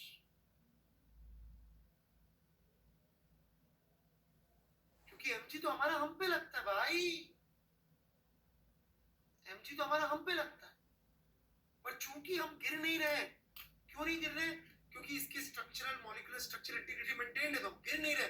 गिर नहीं रहे तो जितना नॉर्मल कांटेक्ट जितना तेजी से अर्थ ने खींचा, अंदर जाने की कोशिश करी, इसने पुश कर दिया और दोनों के बीच में नॉमिनल कॉन्टैक्ट फोर्स लग गए।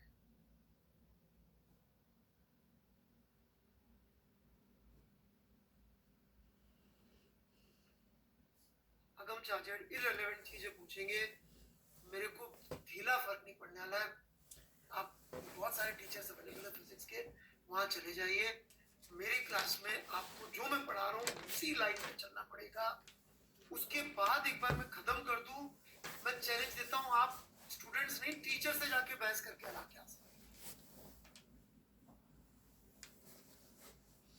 This has actually happened many times.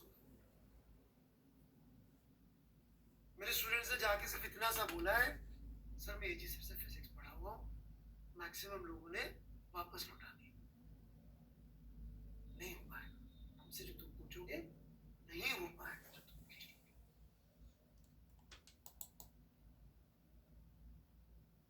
But जहां बोल रहा हूं, जो कर रहा हूं, वो खौफ नहीं बेटा, लॉजिक की बात है जी। राइट, उतने लॉजिकली क्लियर लोग मेहनत नहीं करते, they are not in love with this subject.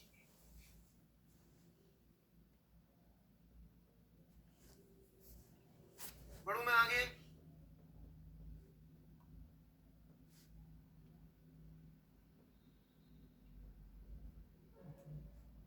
अभी गधे तक पहुंचना है हमें।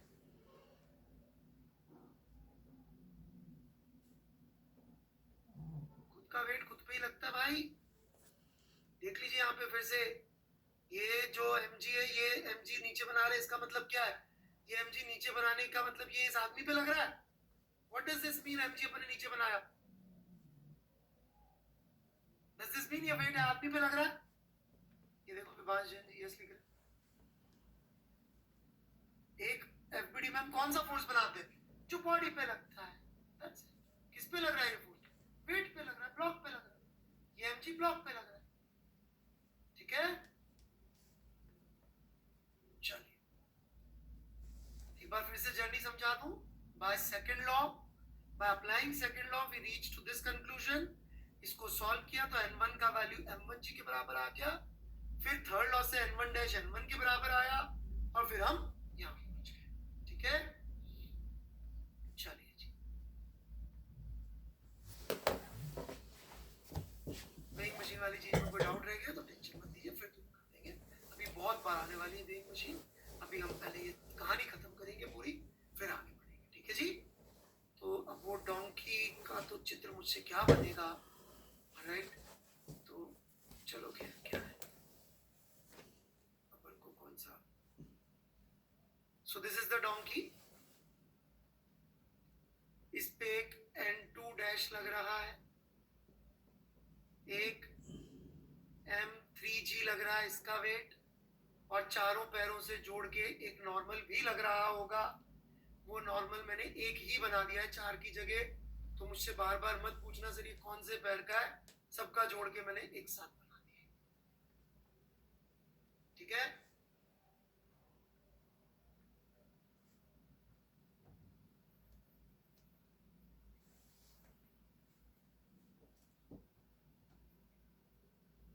मैं आगे बढ़ रहा हूं, and that's it, we are almost done.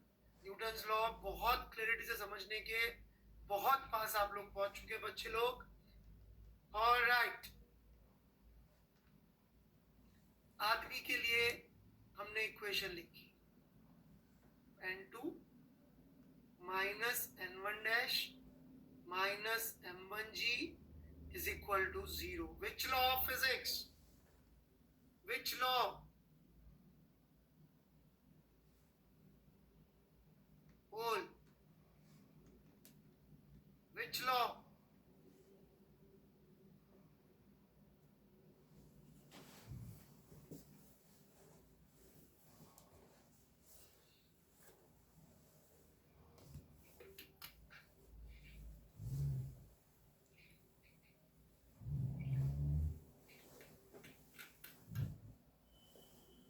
Okay. कुछ लोग मजाक कर रहे हैं, क्या कर सकते हैं।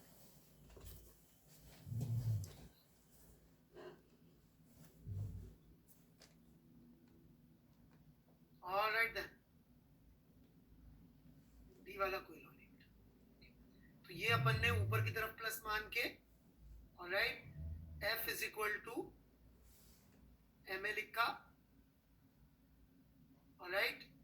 तो ये M2G यहाँ होना चाहिए, तो मैंने M1G कैसे बना दिया? ओके, ये मैं चेंज कर देता हूँ उसको क्योंकि गड़बड़ हो रहा है थोड़ा सा। यहाँ पे मुझे M2G लिखना था, ठीक है ना, M1G तो ब्लॉक का था, ऑलराइट, ठीक है।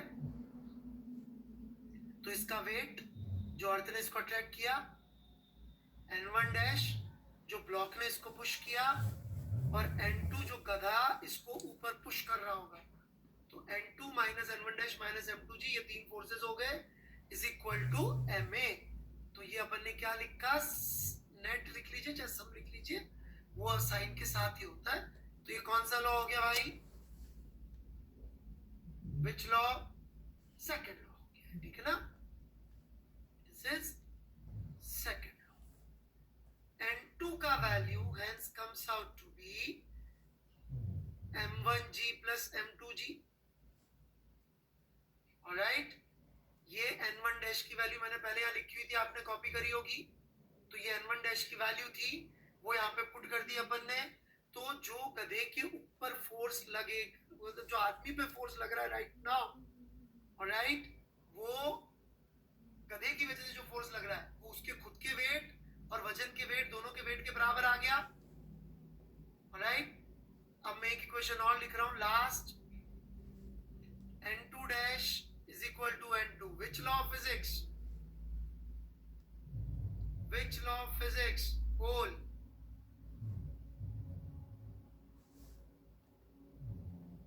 N2 is equal to N2 dash. Which law of physics?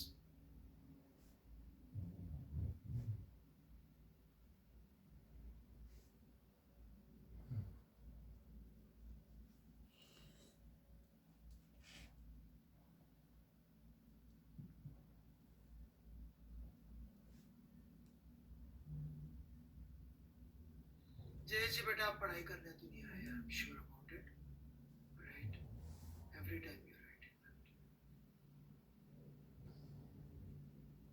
Alright, this is third law. इस फोर्स का थर्ड लॉ पेयर गधे पे लग रहा होगा, और इस फोर्स की वैल्यू दोनों के वेट के बराबर राइट नाउ आ रही है कि नहीं आ रही है? आ रही है। दोनों का वेट इस पे नहीं लग रहा है, इसके ऊपर जो फोर्स लग रहा है वो दोनों के वेट के बराबर लग रहा है। हैंस प्रूव्ड कि इस चित्र में यदि आप सवाल भूल गए हो तो दो गधे हैं। क्यों? क्योंकि ये अभी जबरदस्ती ये वजन झेल रहा है, जबकि गधा तो अभी भी इसके वेट के बराबर का फोर्स झेल ही रहा है कि नहीं झेल रहा है? गधे के ऊपर तो अभी भी एक के वेट के बराबर का फोर्स लग ही रहा है। ये इसको यहाँ से हटा के यहाँ रख देगा तो भी गधे पे नेट फोर्स उतना ही रहेगा, अभी भी उतना ही नेट फोर्स रहेगा। Hence proved there are two donkeys in this figure. देखिए, फ्लैश को जो है गधे के ऊपर प्रेशर की चिंता है, ये पशु प्रेमी है भाई, वो भी गधों वाला, राइट।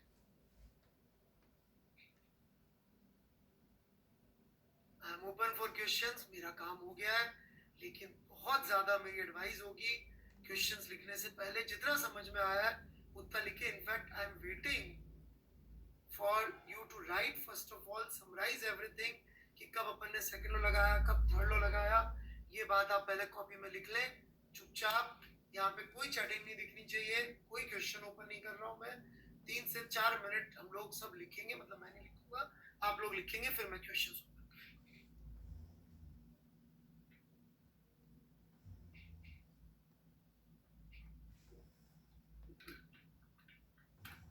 और लिख लीजिए। फ्लैश जी, क्रिश चौधरी जी, और लिख लीजिए थोड़ा, और उसको अपनी भाषा में लिख लीजिए, दूसरी बार लिखेंगे और अच्छा हो जाएगा। नहीं लिखना, यहाँ कुछ नहीं लिखा है लोकेश मन जी, मत लिखिए, यहाँ पे डन मत लिखिए, दोबारा लिखिए। मैं कह रहा हूँ ना, एक बार और कोशिश करिए, शायद कुछ एक्स्ट्रा पॉइंट आएगा।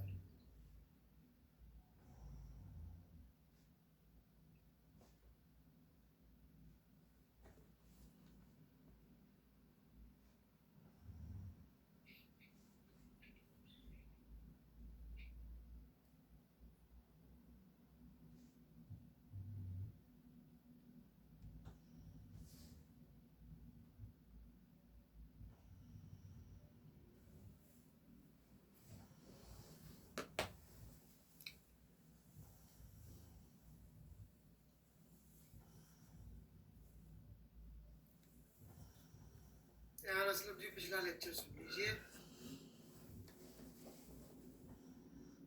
लॉ जो था वो सब लॉ के लिए था, मैंने साफ साफ लिखा यूनिवर्सल है क्लासिकल फिजिक्स के।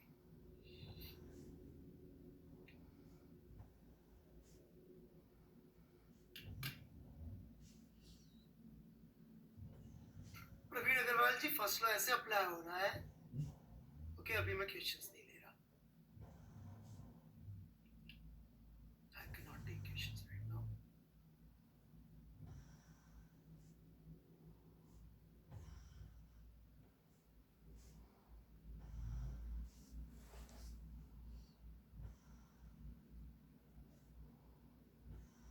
हाँ जी, इनर्शियल ऑब्जर्वर लिखा है बिकॉज इन सबका एक्सेलरेशन कहाँ से जीरो दिख रहा है? अर्थ से जीरो दिख रहा है ना। ये इनर्शियल हमारा ऑब्जर्वर है, right? This is our observer, alright. तो ये इनर्शियल ऑब्जर्वर है ना।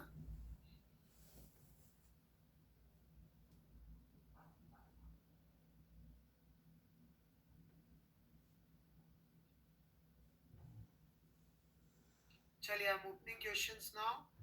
जो भी रेलेवेंट डाउट पूछेंगे मैं उन्हीं के जवाब लूंगा। जो इससे रेलेवेंट चीजें पूछेंगे, जो मुझे सिखाने की कोशिश करेंगे, अपनी भाषा बोलेंगे, मैं माफी चाहता हूँ, उनको मैं अवॉइड कर दूंगा, है ना। So questions are open, you can ask now. मेरा आज का बहुत बड़ा टारगेट पूरा हो गया। मैं स्पेशल क्लास ले लूंगा फिजिक्स ओलंपियाड के लिए, तब बात करेंगे।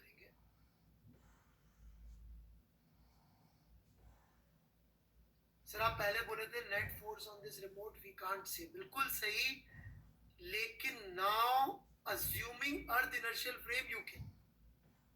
ठीक है, पहले अपन ने अर्थ को इनर्शियल फ्रेम नहीं लिया था वेदांत जी, तो अपन नहीं लिख पा रहे थे। अब तो ले रहे ना, तो अपन लिख सकते हैं। प्रवीण अग्रवाल जी सेम लॉजिक जो अभी आंसर दिया।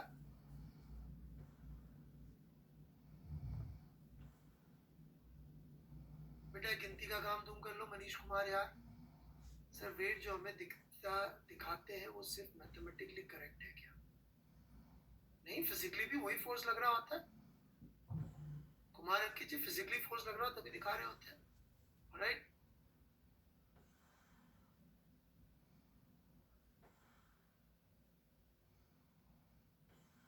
सेकेंड लॉ का एप्लीकेशन समझ नहीं आया राजित अग्रवाल जी को।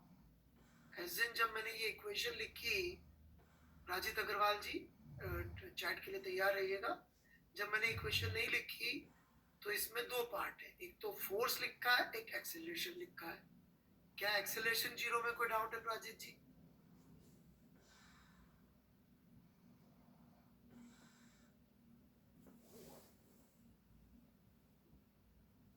क्या डाउट है एक्सेलरेशन जीरो में? बोलिए। ओके, नहीं है। अब फोर्स की बात कर लेते हैं। इस बंदे पर एक फोर्स ऊपर लग रहा है, एक फोर्स नीचे लग रहा है। ऊपर की डायरेक्शन अपन ने प्लस मान ली, तो ऊपर वाले फोर्स को मैंने प्लस n1 का, नीचे वाले फोर्स को मैंने माइनस m1 जी का। बताइए इन दोनों फोर्स पे क्या डाउट है आपको? न्यूटन सेकंड लॉ में एक ऑब्जेक्ट पे लग रहे सारे फोर्स लिखने होते हैं हमको। बोलिए प्राजित जी।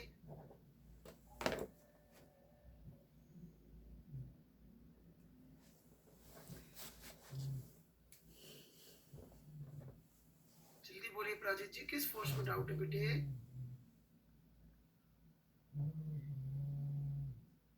बेटा और बच्चे भी वेट कर रहे हैं, फिर मैं इससे ज्यादा नहीं कर पाऊंगा यदि आप नहीं लिख रहे तो।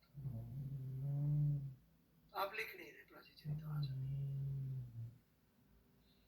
अभी एस शर्मा नहीं पढ़नी, पहले जो मैंने बताया था काफी है।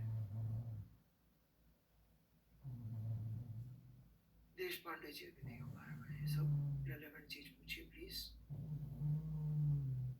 Is there any use of donkeys FBD here?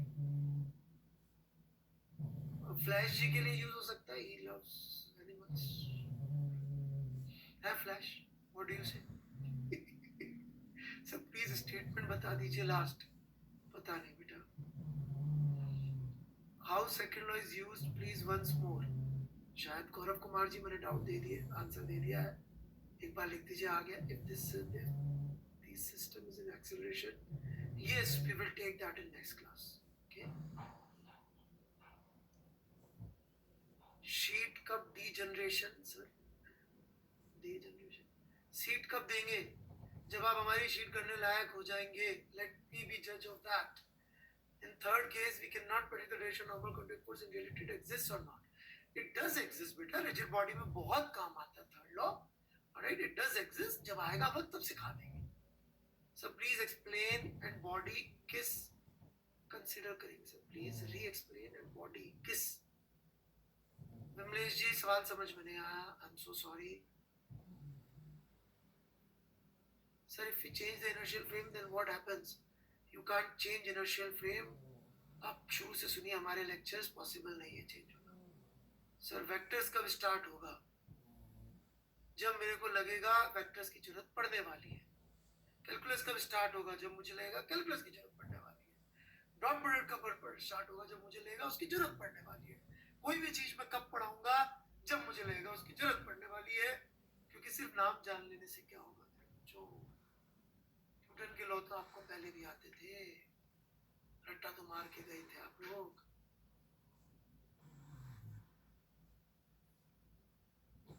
Sir क्या एनएलएम खाता होगा या आज खाता? I don't understand. पर्सन वाली इक्वेशन समझा दीजिए. आई थिंक मैंने पर्सन वाली इक्वेशन समझा दी है. Sir requesting you to take few more examples for better understanding. Yes, I would be taking in next class, but my belief is this कि मुझे एक सवाल को 1 घंटा समझाऊं वो ज्यादा अच्छा है rather than 1 घंटे में 10 सवाल समझाऊं. है ना? ब्रूस ली ने कहा था I am more afraid of a person who has practiced one kick 10,000 times rather than a person who knows 10,000 moves. Right? हम तो एक सवाल को हर एंगल से ठोक पीट के डीपली समझ लेंगे, फिर सब सवाल हो जाएंगे. क्यों? क्योंकि यदि मैंने बच्चों आपको एन टाइप के सवाल करा दिए तो जेई में कौन सा सवाल आने वाला है इन एन में से? n+1 था.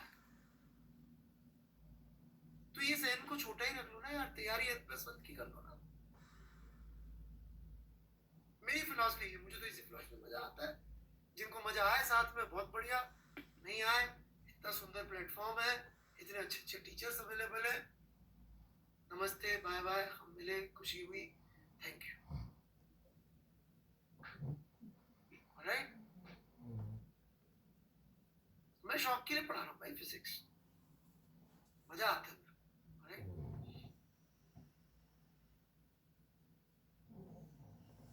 मन पर भी, मैन पर भी मन नहीं है. मैन पर भी सेम फोर्स कैसे? थर्ड लॉ लिखिए ऋतिक कुमार जी. ए और बी को मैन से रिप्लेस करके हो जाएगा.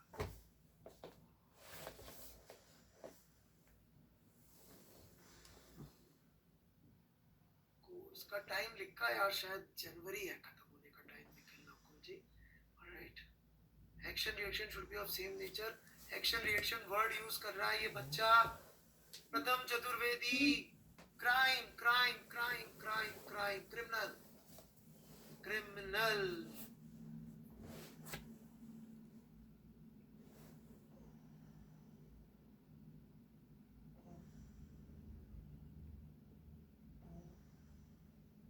सोहन जी दोबारा सुन लीजिए प्लीज. लेक्चर दोबारा सुन लीजिए. पूरा लेक्चर इसी विषय में था. अब पूरा लेक्चर दोबारा सुनना चाह रहे, बोलवाना चाह रहा.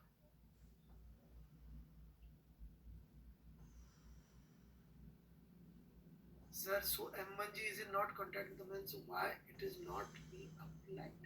M1G is not in contact with the man. इसका क्या अर्थ है भाई? देवांश दुबे नहीं समझ में आ रहा है. I am trying to answer maximum questions बेटा.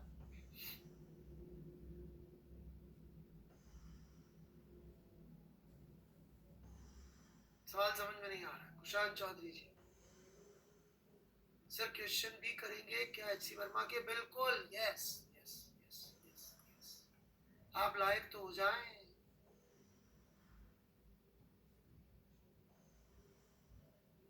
राइट. देवांश का डाउट के लिए कोई कुछ कह रहा है. सर एमन जी का थर्ड लॉ पे फिर से तो सुमन जी, तो भाई साहब Suman ji is not in contact with the man. Force का कांटेक्ट का क्या वर्ड ही साथ नहीं जाते. फोर्स और कांटेक्ट. सर इस बार third law net force is neutral. नहीं, दो अलग अलग बॉडी पे लग रहा है। दोबारा सुनिए, एक बच्ची ने पूछा था, मैंने समझाया था, राइट? पिछला लेक्चर दोबारा सुनिए सार्थक जी, एग्जैक्टली इस पे मैंने बात करी है कि थर्ड लॉ दो बॉडीज के लिए होता है, सेकंड लॉ एक बॉडी के लिए होता है, तो कैंसिल नहीं होगा, राइट? एक बच्ची ने डाउट पूछा था, मैंने जवाब भी दिया। फ्लैश सब सिखा देंगे भाई, बॉडी का कंसीडर क्या करना है, अभी तो लॉ तो समझ मेरे भाई। होमवर्क यदि मैं देखूंगा अभी जो हमारी वर्कबुक है, आप उसको करने लायक होंगे तो मैं अपलोड कर दूंगा, है ना? यहाँ पे भी अपलोड करूंगा और उस पे भी अपलोड कर दूंगा, मैं देख तो लूँ पहले। आप कह रहे थे कि मास का mg अर्थ में लगता है, थर्ड लॉ, तो अर्थ एक्सिलरेट क्यों नहीं होती? Good question. सेम फोर्स लगता है बेटा दोनों पे। तुम्हारा मास कितना होगा विश्वस्ताना, लेट्स से स्लिम ट्रिम आदमी आप 60 किलोग्राम, ऑलराइट? अर्थ का मास क्या होगा? Any gases? Same force divided by 60, same force divided by mass of earth, 10 raised to power how many powers है जी विशर्व जी? गूगल खोल ले, साथ में देख ले 10 की पावर कितने नंबर आ रहे हैं। क्या मिलेगा बेटा अर्थ के एक्सीलरेशन पे? फिर तुम यहाँ बैठ के विशर्व बातें कर रहे हो, ये विशर्व रहा इधर अमेरिका में, ऑलराइट?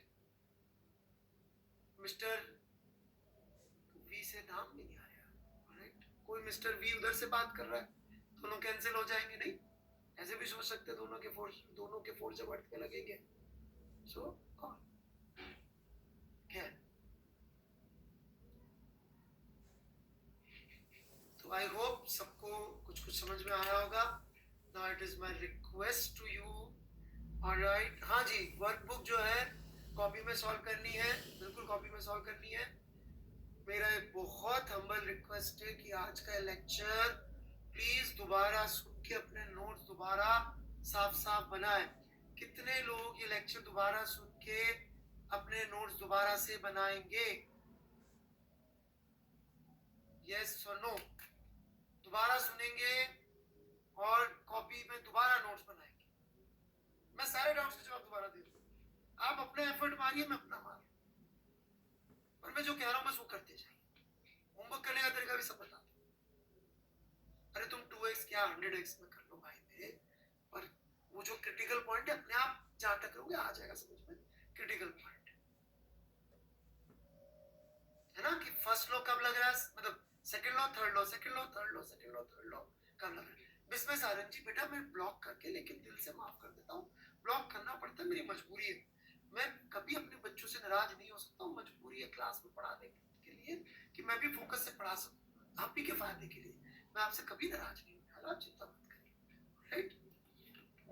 अपने बच्चों से नाराज नहीं हो सकते, we are not allowed, right? Technically we are not allowed. चलिए, थैंक यू वेरी मच। किसी को कहीं जाना है, टाइम अप हो गया। प्रवीण अग्रवाल जी का बहुत इंपॉर्टेंट अपॉइंटमेंट है, alright? Bye bye Praveen Agarwal ji, best of luck for a very important appointment. Harsh Kumar ji, thank you.